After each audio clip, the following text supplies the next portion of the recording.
On October 12, 2000, bin Laden operatives attacked the USS Cole. The FBI, which investigated that attack, learned that a bin Laden follower, Khalid, was the principal planner of the Cole bombing, and that two other participants in the Cole conspiracy had delivered money to Khalid at the Malaysia meeting. Now, the FBI told the CIA about those facts. That information came from the FBI to the CIA.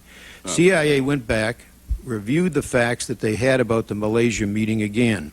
And as a result of that review, in January of 2001, the CIA determined that Khalid had actually been at the Malaysia meeting and that Midhar and Hazmi, then, they knew, you knew, had been involved with the planner of the Cole bombing. Actually been with the planner of the Cole bombing at the Malaysia meeting. CIA again failed to put either Hazmi or Midhar on the watch list or to notify the FBI that Hazmi was in the United States. And my question is, do you know who was responsible for that failure? Sir, can I take you back on Sure. the facts for a moment? First of all, in terms of the identification of Khalid, actually it was the FBI who provided the information to us because we were in a joint meeting at the time at a third country because we were running a joint case with somebody who identified Khalid.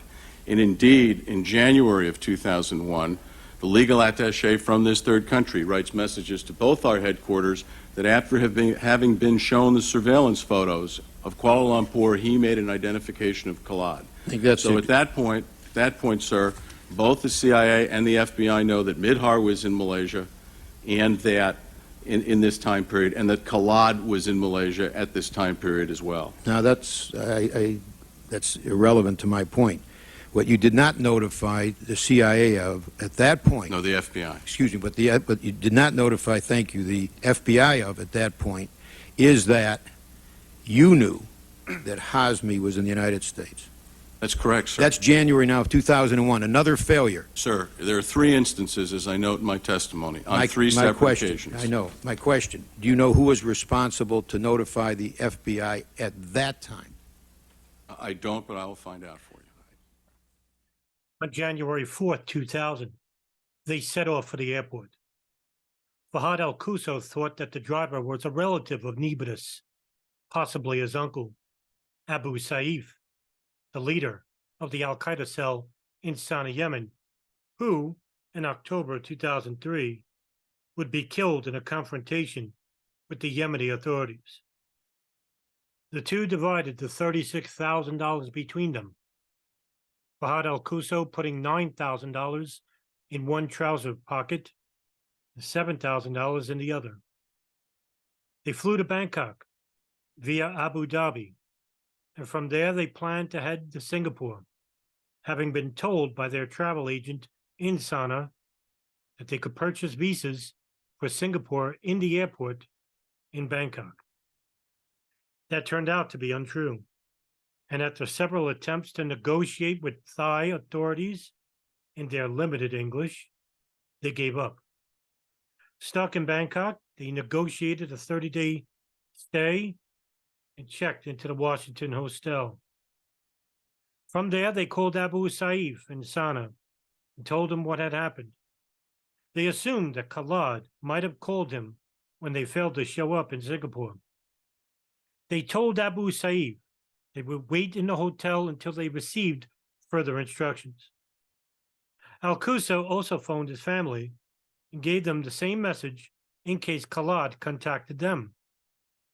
Khalid, however, also didn't know that a visa was needed in advance to enter Singapore, and he, too, was turned back at the Kuala Lumpur airport he was departing from.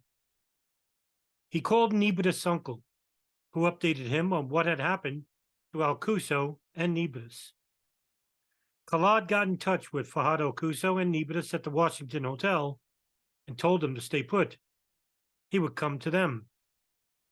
In passing, he mocked them for not getting visas, neglecting to mention that he had made the same mistake.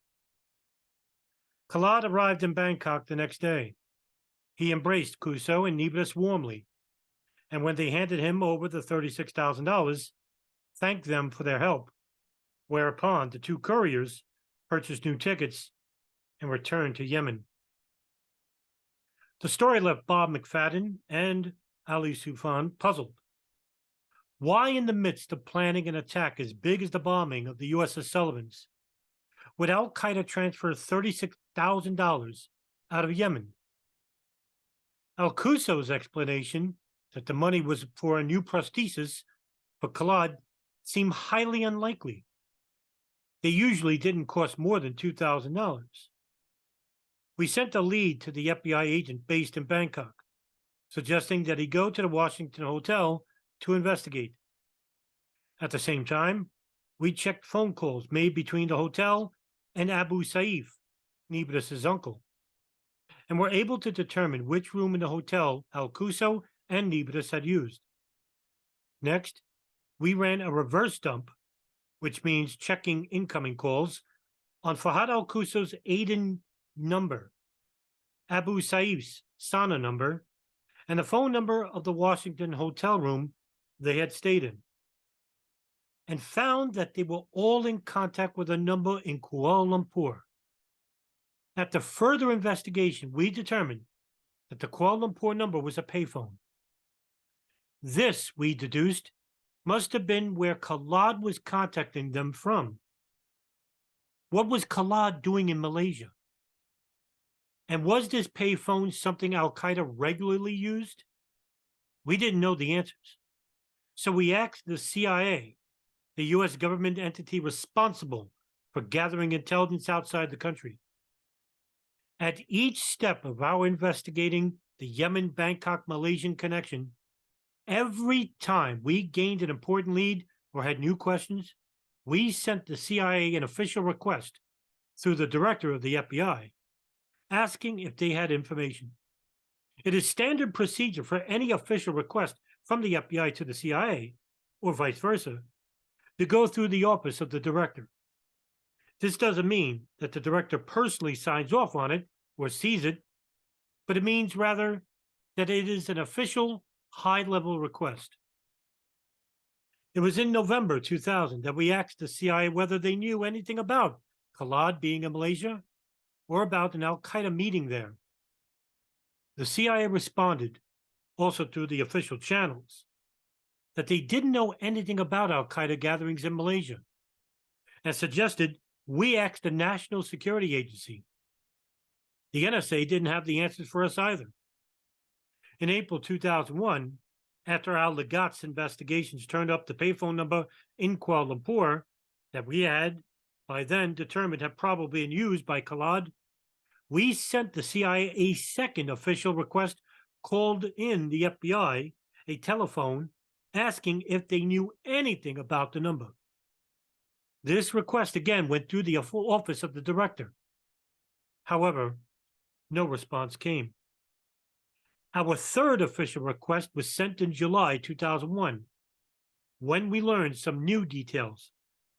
Each new request was sent because we had new details or questions, not because we suspected the CIA hadn't responded truthfully to our previous inquiries. Again, we asked if they knew anything about Khalid and al-Qaeda being in Malaysia or about the phone number. Again, no information was passed along to us.